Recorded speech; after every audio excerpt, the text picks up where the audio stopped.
자, 참으로 기분 좋게 오늘 방송 힘차게 시작하고 있습니다. 우리 홍주호 대표님께서 너무나 좋은 이런 선물을 주신 이 그런 하루입니다.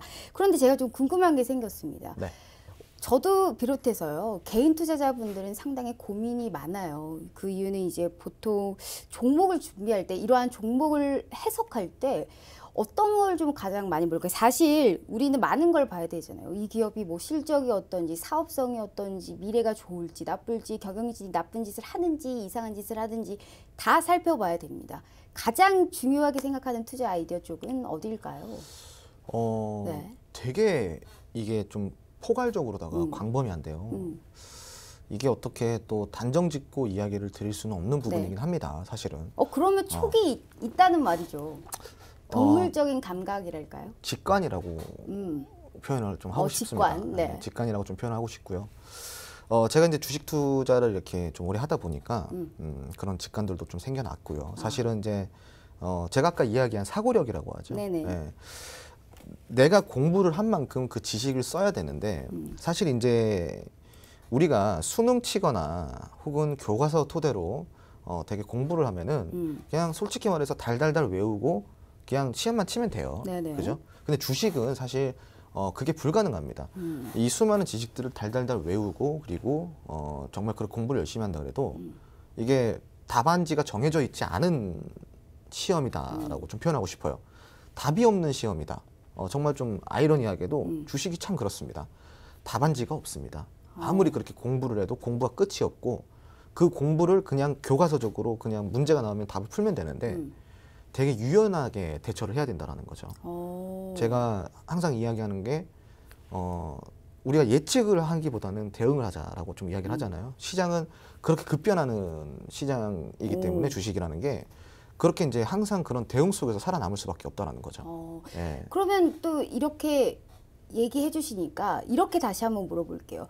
일고의 가치도 없이 스킵하는 종목은 그럼 뭘까요? 그러니까 생각도 없이 그냥 제끼는 종목은 어떤 거를 이제 보는 스타일일까요? 우리 앵커님께서 아주 거침이 없으십니다. 네네네. 저가 이제 좀 진짜 그냥 쳐다도 안 보는 종목들. 이게 궁금하시다고요? 네네. 이거 그렇게 해야 좀 더 속 시원하게 말씀해 주실 수 있을 것 같아요.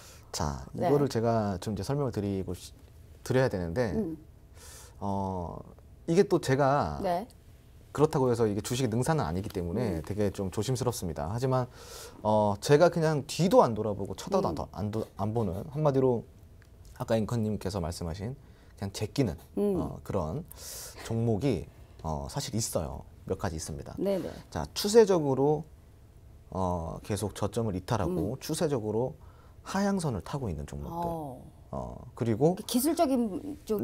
기술적인 부분에서 그냥 추세적으로 지속적으로 추세 하락을 하고 있는 그런 종목들을 일단은 저는 쳐다도 안 보고요. 그리고 그런 추세적 하락 속에서 거래량이 그 한마디로 수급적인 부분도 되게 불안정하고 그렇다 그러면은 사실 더 안 봐요. 그리고 이제 거기에 또 플러스를 할 수가 있어요. 근데 추세적으로 하락을 하고 거래량도 불확실하고 되게 그 변동성이 이제 좀 이렇게 심한데 추세적으로 하락을 하고 있으면서 그럼에도 불구하고 한 4년 연속 적자를 하고 있거나 실적 개선이 안 되고 있거나 그리고 지속적으로 뭐 실적이 전혀 호전되지 않고 더 악한 상황으로 치닫고 있거나 그리고 마지막으로 우리가 이제 유보율이라 그래요.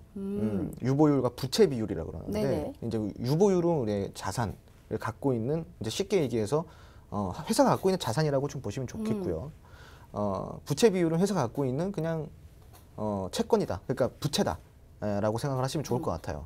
빚이다라고 생각하시면 좋을 것 같은데 이 유보율과 부채 비율이 1대1 혹은 부채 비율이 2대1로 좀 더 많게 된다. 그럼 요거 같은 이렇게 지금 거의 한 4합, 5합 정도가 맞아떨어지잖아요.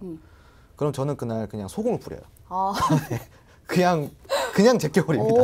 그 이 부분은 어떨까요? 그 우리가 제가 랩에 라임이 있듯이 기업의 펀더멘털보다 센티멘털을 건드리는 경영진 문제는 어떻게 보세요?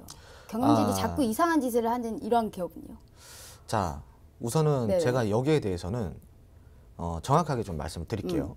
자, 이게 좀 내용이 딥해질 수는 있어요. 자, 경영진이 이상한 짓을 한다 안 한다. 사실 이게 개인 투자자가 알기가 쉽지가 않습니다. 그런데 좀 생뚱맞게 흘러가는 경향은 있어요. 하지만 그거를 딱 단정짓고 수상하다 할 수는 없어요. 사실은. 되게 이게 양날의 이제 그 검이다라고 칼이다라고 생각하시면 좋을 것 같아요. 되게 좋은 결과로 이끌어내는 경우도 있고요. 혹은 정말 말도 안 되는 방향으로 끌어지는 경우가 있어요. 하지만 이제 그 경영진이라는 게 사실은 우리가 정말 일면식도 없는 사람들이잖아요. 그리고 네네. 어떠한 생각을 갖고 있는지도 사실 몰라요. 근데 그냥 갑자기 이 사업을 왜 이렇게 진행하고 있지는 개인 투자자 입장에서는 비전문가적 의견인 거잖아요. 네. 그 업계에서는. 근데 거기를 경영을 하고 있는 사람들은 전문적인 지식을 갖고 있는 또 사람들이라는 거죠. 근데 네. 물론 그거를 악용할 수도 있어요. 그죠? 악용할 수도 있고 혹은 그게 또 호재로 작용할 수도 있다라는 거죠. 그렇기 때문에 이게 좀 양날의 칼과 검과 같다라고 좀 하고 싶다라고 좀 이야기를 드렸고요. 네. 그럴 때는 우리가 차트를 보면 됩니다. 그런 이슈가 나왔을 때. 애매한데 그랬을 때는 기술적으로 차트를 보면 돼요. 그러면 어느 정도 이게 뭔가 준비를 단단히 하고 있구나라는 게 눈에 들어오거든요. 네. 그러면 이제 거기에 대해서 우리가 전략적으로 또 대응을 하면 되는 거고요. 자, 그리고 두 번째로요. 우리가 이제 그 우리나라 문제 중에 하나가 또 그거잖아요. 세습 경영이다. 맞아요. 좀 요게 좀 다양한 문제로 받아들여지고 있고 네. 그리고 그게 좀 안 좋은 단점적인 이야기들이 많이 나오고 있습니다. 자, 근데 제가 딥해질 수 있다라고 좀 아까 이야기를 드렸잖아요. 자, 이 부분을 제가 이야기할 때 좀 이렇게 조심스럽지만 제가 소신껏 이야기를 좀 드리자면요. 자, 각 나라마다 그 국민들의 수준이라는 건 존재를 합니다. 국민성이라 그러죠. 그렇죠. 근데 이제 우리나라가 이제 개도기를 지나가지고요. 예, 그리고 이제 90년대, 2000년대, 네. 혹은 2010년대를 지나오면서 정말 국민성이 정말 높아졌었어요. 그런데 사실 우리나라가 정말 급격한 발전을 하다 보니까 국민적 수준이 올라오는데도 사실 좀 괴리가 크다라는 거죠. 무슨 말인지 이해가 되시죠? 네, 무슨 말인지 자, 알 것 그러면은 사실 80년대, 90년대까지는 네. 그 회사를 이끌 수 있는 엘리트들이 이끄는 게 맞아요. 그런데 엘리트라 하면은 사실 좀 부유한 집안에서 잘 배우고 막 이럴 수밖에 네네. 없는 거잖아요. 근데 예전 같은 경우는 뭐 개천에서 용나던 시절이니까. 근데 그런 개천에서 용나는 인물은 거의 진짜 영웅이고, 그죠? 맞아요. 히어로잖아요. 요즘엔 개천에서는 정말 아쉽지만 개천 쪽에서만 그럼 합니다. 확률적으로 그 경영자, 네네. 그러니까 집안에서는 아이들을 또 조기 교육을 시킨단 말이죠. 그러면은 그렇죠. 사실 예전 그런 80년대, 90년대에는 어떻게 보면 세습 경영이 맞았을 수도 있어요. 그게 또 회사를 위한 길이었고요. 근데 지금도 이제 그러냐? 그건 또 아니거든요. 지금은 다양한 인재들이 있고, 그렇죠. 그리고 그런 인재들이 지금은 날개를 달 수 있는 네네.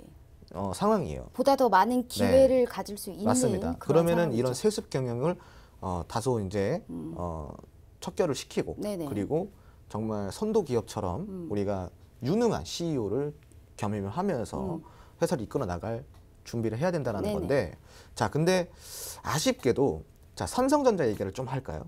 삼성전자 같은 경우는 지금 이재용 삼성전자 부회장이 세습 경영을 하지 않겠다라고 선언을 네네. 했어요. 자, 근데 그게 삼성전자 이재용의 마음일까요? 아니면은 그냥 여론과 나라의 의견을 그냥 받아들인 걸까요? 의견을 받아들인 거죠. 그렇죠. 의견을 받아들인 거예요. 그것을 이재용 부회장께서 말한 것뿐이겠죠. 네. 맞습니다. 그냥 여론을 받아들였다라고 좀 그렇죠. 보시면 좋을 것 같고요. 예. 그런 여론을 받아들이는 이제 상황 속에서요.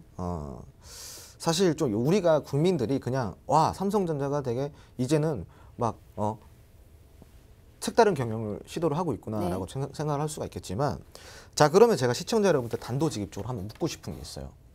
삼성전자에 가장 많은 지분을 갖고 있고 삼성전자에 가장 많은 투자를 하고 있는 쪽이 과연 어디일까? 지금 외국인이라든가 외국 네. 자본이라든가 그리고 나라 돈이에요. 연기금이라든가 그 나라에서 투자 많이 하고 있다는 네. 거죠. 그러면은 자 단도직입적으로 여쭤봤을 때 그러면은 삼성전자가 물론 세습 경영도 좋지 않지만 나라가 운영하는 기업은 어떻다고 생각하세요? 공기업을 말씀하시는 거죠. 네. 그렇게 된다 그러면은 그것 또한 정말 위험하다고 생각하시지 않나요? 그게 더 위험할 것 그렇죠. 같긴 합니다. 그러면은 모든 게 정부 쪽으로 모든 게 나라를 위해서가 먼저가 된다면 맞습니다. 네, 우리 개인들을 먼저 생각하는 그런 일은 없겠죠. 그렇죠. 네. 그런데 지금 같은 경우는 삼성전자에 나라 돈이 되게 많이 들어가 있다라는 거죠. 네. 그럼 아무래도 30%의 비중을 차지하는 그렇죠. 만큼 예, 그러면은 사실 경영권조차도 네네. 나라에서 쥐락펴락할 수가 있는 상황이에요. 이거는 정말 팩트입니다. 네. 예. 불편하시더라도 이게 팩트이기 때문에 좀 잘 들으셔야 되고요. 그렇게 되면 삼성전자라는 이 삼성이란 기업이 전 세계에서 정말로 엄청난 기업인데 이게 공기업으로 그게 공기업 이제 표면적인 거는 공기업이 아니지만 네네. 내면적으로는 공기업이 될 수도 있다라는 그렇죠. 거예요. 네네. 그럼 그렇게 됐을 때 이거는 어떻게 믿을 거냐는 거예요. 물론 그 CEO 집안도 못 믿겠지만 네. 그렇다고 그러면은 공기업은 믿을 수 있겠냐라는 거죠. 나라는 그럼 믿을 수 있겠냐라는 거죠. 왜냐하면은 나라는 되게 엄격한 규율 속에서 움직이는 그렇죠. 집단이잖아요. 그러니까 다양한 사고력을 가질 수가 없다라는 거예요.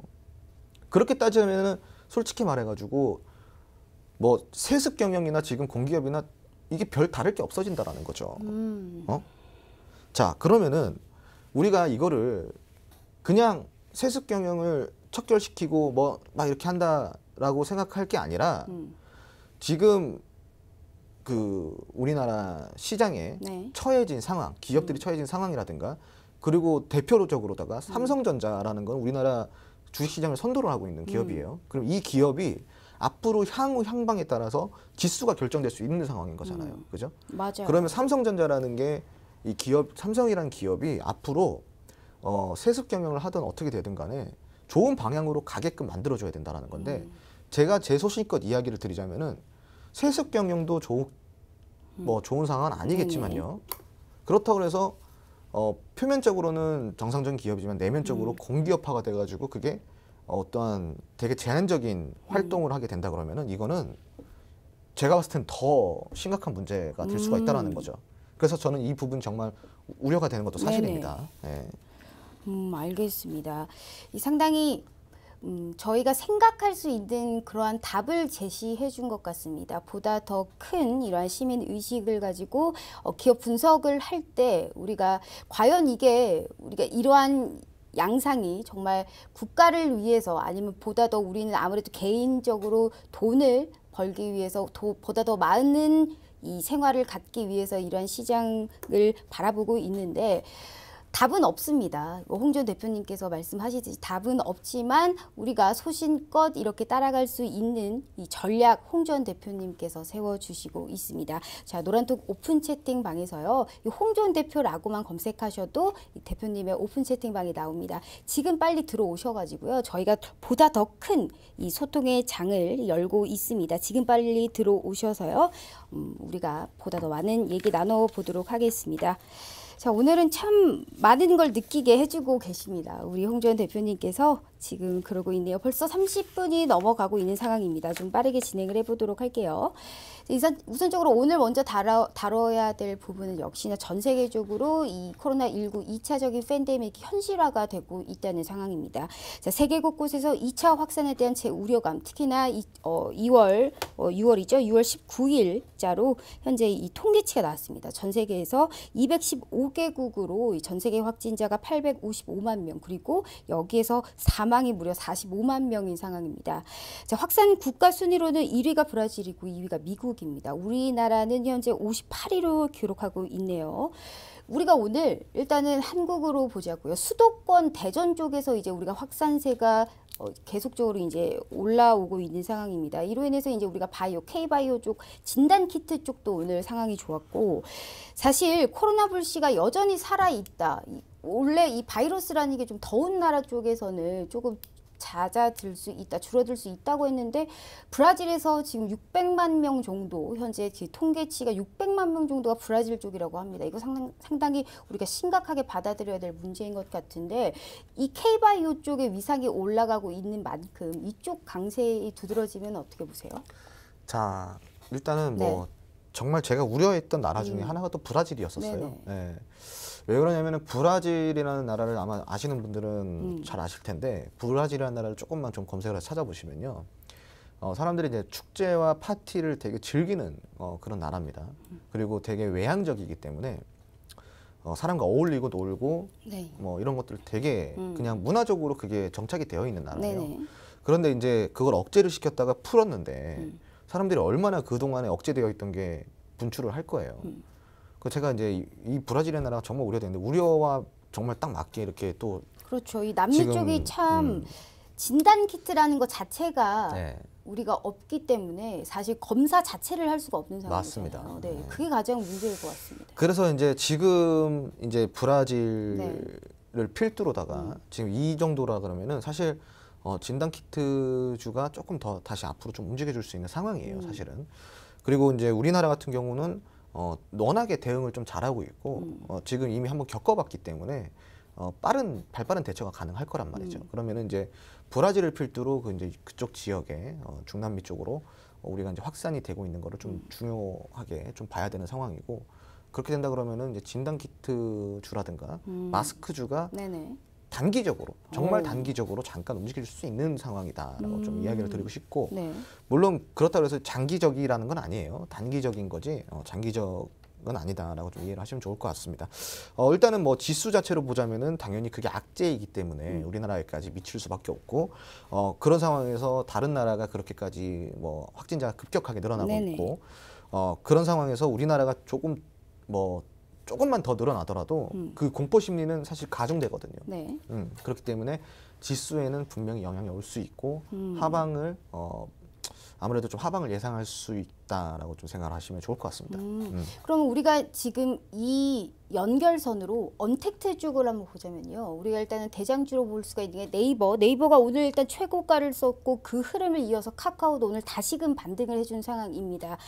WHO 기준으로 가장 이 많은 확진자가 나온 현재의 상황입니다. 그렇기 때문에 이제 언택트뿐만이 아니고 온라인 쇼핑이라든지 뭐 게임주 상당히 좋은 흐름 받고 있는데 사실 네이버나 카카오 같은 게 이제 지수가 하락했을 때 가장 빠르게 반등시켜준 주인공들이잖아요. 네. 그럼 우리가 이제 언택트 쪽 다시 한번 이들의 상승세가 지금처럼 나와준다면 우리가 지금 변동성이 상당히 짙고 힘을 어디로 갈지 왔다리 갔다리 하고 있는 이런 상황 속에서 뭔가 자극제가 될 수 있을 것 같아요. 그 부분에서는 좀 어떻게 보세요? 맞습니다. 뭐 그렇게 자극제가 될 수도 있지만 지금은 너무 워낙에 이제 변동성이 심한 상황이기 때문에요. 그렇게 지금 딱 보신 게 지금 그냥 예측이잖아요. 네네. 예측을 하지 말고 지금은 일단은 지속적으로 이야기하는 거지만 지금은 보수적으로 계속 봐야 돼요. 예. 현금 비중은 항상 뭐 40%에서 50% 정도 유지를 하시면서 남은 비중에서 이제 그냥 단기적으로 공략을 하시는 관점을 가셔야지 뭐 그걸 그렇게 어떻게 된다라고 그렇게 단정 지을 수 없다라는 거 그렇게 좀 마무리를 하고 싶습니다. 네, 알겠습니다.